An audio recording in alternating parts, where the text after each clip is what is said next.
Guys, ഇന്ന് ഹോസ്റ്റലിൽ ചെയ്യാൻ പറ്റിയ സിമ്പിളായിട്ടുള്ള റെസിപ്പിയാണ് കാണിക്കാൻ പോകുന്നത്. Potato fry. ഇതിന് നമുക്ക് മെയിൻ ഇൻഗ്രീഡിയൻ്റ് ആയിട്ടുള്ള പൊട്ടറ്റോ തന്നെ വേണം. പൊട്ടറ്റോ നമ്മൾ നല്ല രീതിക്ക് പീൽ ചെയ്തെടുക്കണം. എന്നിട്ട് നമ്മളെ കൊണ്ട് പറ്റുന്നത്രയും കുഞ്ഞാണ് അരിഞ്ഞ് വെക്കണം. അതാകുമ്പോൾ പെട്ടെന്ന് നമുക്ക് ബോയിൽ ചെയ്ത് സ്മാഷ് ചെയ്തും കിട്ടാം.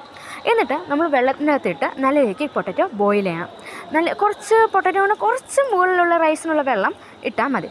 കണ്ടോ, ഞാൻ കെറ്റിലൊക്കെ ഓണാക്കി ബോയിൽ ചെയ്യാൻ സ്റ്റാർട്ട് ചെയ്ത് ഒരു 15 to 10 മിനിറ്റ്സ് ചെയ്താൽ മതി. ഈ സൈഡിൽ വന്നിരിക്കുക വൈറ്റ് പാർട്ട് വെച്ചാൽ അതിൻ്റെ സ്റ്റാർച്ചാണ്. നല്ല രീതിക്ക് കെറ്റിലിൻ്റെ അടപ്പൊക്കെ മൂടി നല്ല രീതിക്ക് ബോയിലാവും. കണ്ടോ നിങ്ങൾ, എത്രമാത്രം സ്റ്റീമാണ് ഈ പൊട്ടറ്റോൻ്റെ അടപ്പിനുള്ളിൽ വരുന്നത്. ഇത്രയും വരുമ്പോൾ തന്നെ നമുക്ക് മനസ്സിലാവും അത് ബോയിലായിട്ടുണ്ടെന്ന്. എന്നിട്ട് നമ്മൾ ആ ടൈം കൊണ്ട് ഒനിയൻ നല്ല കട്ട്. എന്നിട്ട് ഇതാണ്ടോ, ഇത് ബോയിൽ ചെയ്ത പൊട്ടറ്റോയും ഒനിയനുമാണ്. നെക്സ്റ്റ് ഞാൻ പൊട്ടറ്റോ ബോയിൽ ചെയ്തുകൊണ്ട് തന്നെ ഒനിയൻ ഞാൻ ഓയിലിട്ട് നല്ല രീതിക്ക് ഫ്രൈ ചെയ്യണം.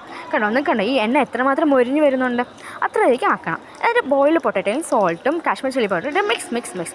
ഇതാണ് റെഡി.